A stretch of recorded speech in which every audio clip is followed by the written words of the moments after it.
Hello guys, welcome back to another video today.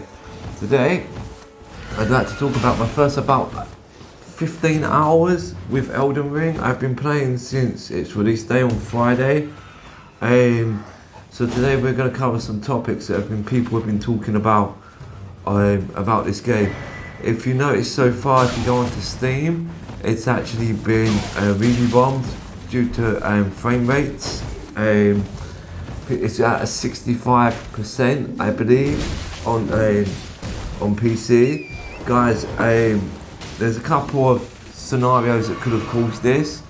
A lot of people haven't looked up what are the minimum requirements to play this game, and so they're getting problems with it. There is also a few problems with it on fromsoftware's side as well, that people are correcting now with mods and altering its state of how it's playing.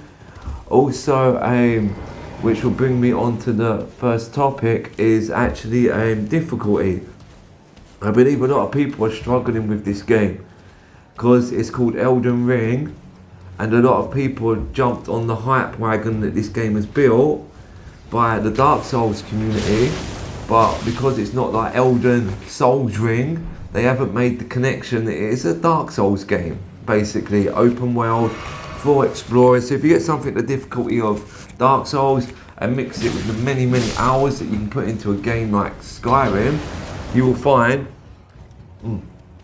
this is where people are review bombing it, I believe sometimes. The thing is with Dark Souls, most of the time I find in these games, if I die, it's normally I've died because I've made a mistake, rather than the game doing something wrong that made me die. Apart from times where the boss fights in shitty arenas, like where you can fall, man-eaters coming to mind from Demon Souls, and a few other Dark Souls bosses, and also camera angles when you're like close to a corner of a building and the camera angle goes crazy. I've not had that problem yet with Elden Ring. Maybe it's because at the moment, most of the time I've fought these bosses in more open areas. I'm in the first legacy dungeon. I'm up to the boss, I've completely forgotten his name, for the first main boss at the ending of that legacy dungeon.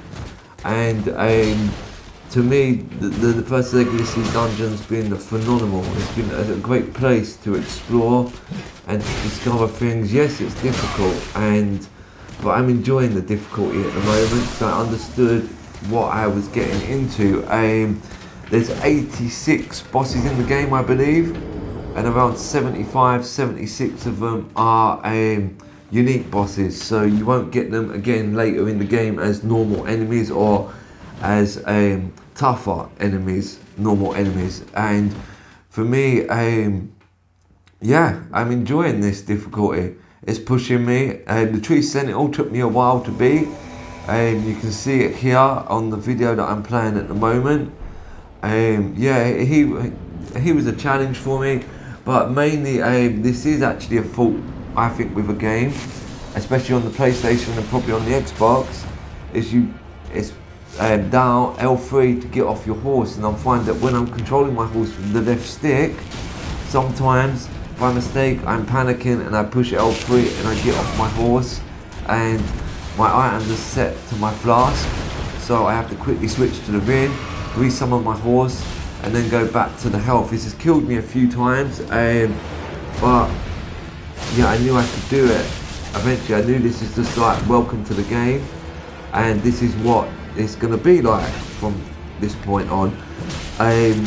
Some people have said the graphics are not great. The graphics are beautiful. When it's running properly, the graphics are great. You got to understand is that not all games are about graphics, and the community that we live in today, it comes across sometimes is the graphics are more important than the playability of the game and what the game does. The combat's fantastic in the game.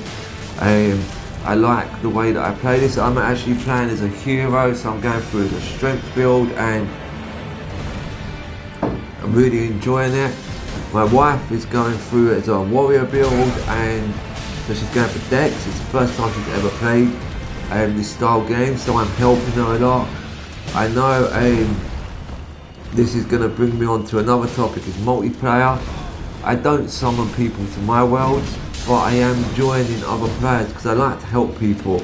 We live in this world with the get good community, and most of the time it's get good community. Tell people to get good rather than offer them advice, and I don't like this saying because most of the time these people, you play them in player versus player and they will just spam you with magic. And magic, it's the easy mode. If you want to play easy mode, go with magic. Just because it doesn't say easy, normal or hard. Yeah, if you want easy in any Dark Souls, Elden Ring, then you play with magic. Okay, you can spam the bosses from a distance, and most of the time it's a lot easier. I played Dark Souls 2 with a magic build because I kind of found Dark Souls 1 quite difficult and I lost interest. So I decided, I knew the game was great, so I decided to jump on Dark Souls 2 and play with magic, and then I went from Dark Souls 3 to a melee build, Bloodborne, back to Dark Souls 1, and then and then Shakiru. Shakiru I actually found quite difficult. I finished it, but yeah, for me it's the hardest one so far out of the games. Okay, the map, you have to go around. You get the map at the start, but you can't really see what's on the map. You have to find map fragments. These are marked actually on the map where to go. You normally find that there's a unique enemy guarding them, or they're in the middle of a camp, and most of the time I actually run in, get the map and bug out and get out of there. And that's another part about this game, is the open world. Now if you think like open world, not like GTA, but open world more like Zelda, Breath of the Wild, and then you understand that it's a big open world and you stumble across things and you find unique animals or monsters to fight. The animals are pretty unique. I like the design on some of the creatures and some of the traps, and there's like little vehicles in it. They're not vehicles, but people sit in the back and they ride around in them. I think they're probably pedal powered, and it's like a big head, one that I found, and it has flame coming out the front of it, and you have to get around the back. Like always, Dark Souls, you smack the booty, you roll around the back, hit the boss in the back. First boss in the Legacy Dungeon, this is a method I'm actually taking with him at the moment. For me, the story to this game is pretty good. It's like Dark Souls. If you want to discover it, you can discover it by talking to NPCs, walking around and finding things like items, reading item descriptions. It's not a cutscene heavy, which is great. A little bit more than Dark Souls for a bit at the moment, but it's not like in your face, so you can play the whole game and not know the whole story. So my experience with that so far has been great. I've been joining other people's worlds and helping them with bosses. This for me has been great fun because I don't summon people to my world. I want to play it solo, but I'm also there to help people if they need help and advice on this game. So there's a few things I would advise you to take in the game. Is definitely the gold. I would take the golden seed at the start to boost your Estus flask. If you're new to the game, Vagabond is a good build to go with, or one of the magic builds. Confessor, I think, is probably pretty good. Stay away from the wrench, stay away from the bandit. Hero is like a build that I like. I do like strength builds, so be aware with Hero, maybe because your dex is lower, that you'll be rolling around with little armor, so you can hit hard but you take big damage unless you put the dex up. The game, to me, I haven't found it frustrating whatsoever. I've had no problems with the frame rate. The graphics to me is beautiful. Is this the best game? One of the best games that I ever played?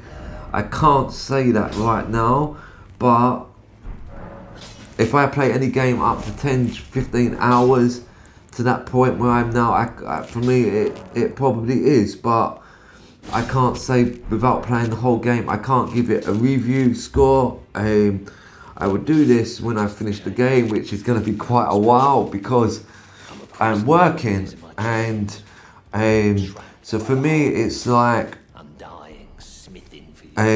yeah, the game is worth the money. It's been worth the wait. The music is fantastic. Music for me in games is just like, it's great when you don't know the music's there. The music just puts you in the moment, but then when you get to a boss fight, the music picks up. You'll see examples of this in the video that I'm showing.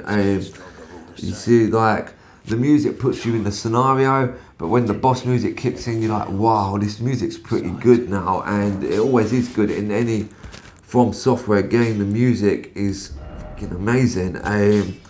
So for me, this is a great game. We've had such a fantastic start to this year with games coming out, obviously because they were delayed because of COVID and stuff like that, so we're getting them kind of all at once. For me, guys, I would highly recommend you checking this game out, but be aware, if you for one doubt in your mind think you're going to struggle with the difficulty, or difficulty is going to put you off, I cannot recommend you to buy this game. I hope this video is kind of helping you to make your mind up whether you want to buy it or not.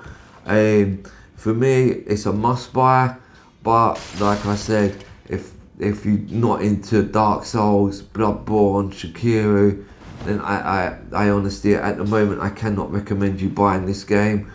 Is it a good entry level game for these for From Software? Yes, but you're gonna have to be committed to it. The reason why the first boss is pretty difficult is because From Software want you to know this game is about exploring, leveling up, finding all these cool little caves to go into, all these little cool little buildings, and realizing, like for instance, in the tutorial level, when you get up to the end of it, there's on your right hand side you'll see a rest area, in they're called areas of grace, I believe. In Dark Souls they're bonfires, and Bloodborne they're lanterns. Now to the right you see a frog wall with a little statue in front of it. Now you can collect keys. Keys go into this frog wall, and you may think, oh, this is the start of the game, I've got the keys, I'll put them in there. You're going to go into a really easy part of the game and be able to do it. No, this is like a challenge dungeon. I'm trying it at the moment, and at the moment you get poisoned pretty much straight away as soon as you drop in, not completely, but, and then you run around, and there's a great Easter egg to, I believe, to Dark Souls 2, to the chariot. And I've got past this bit, but then as soon as you drop down, there's fire traps, there's monsters to fight, little bat things running around. You can use the traps to your advantage, but and this is basically where I've got to now. I know at the ending there's another boss, but my idea is to save these keys, keep away from this part, and build up your level, and then going in there, and I think you get some pretty good rewards at the ending of it. So guys, my overall end of this, what I'm going to say, the game is difficult, it's amazing, it's beautiful to look at, the graphics, the sound, the music, again, fantastic, but be prepared to die and die and die some more. Okay guys, thank you for this. Have a great end of your weekend, and I look forward to seeing you again with news from different games now, obviously, because it's Ghostwire Tokyo is out at the end of this month. So I will probably jump on this game probably the next month. Horizon Forbidden West is out now, and it's doing really well. It's reviewing great. It looks beautiful as well. And so guys, with that, thank you, and remember to like and subscribe, or I should say, and just keep on saying, would you kindly. Thank you guys, and lastly, goodbye.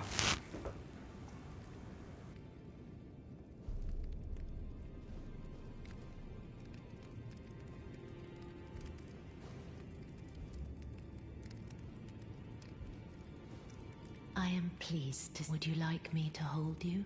The blessing is still aflame in your breast, dear. Would you like to be held? Regardless?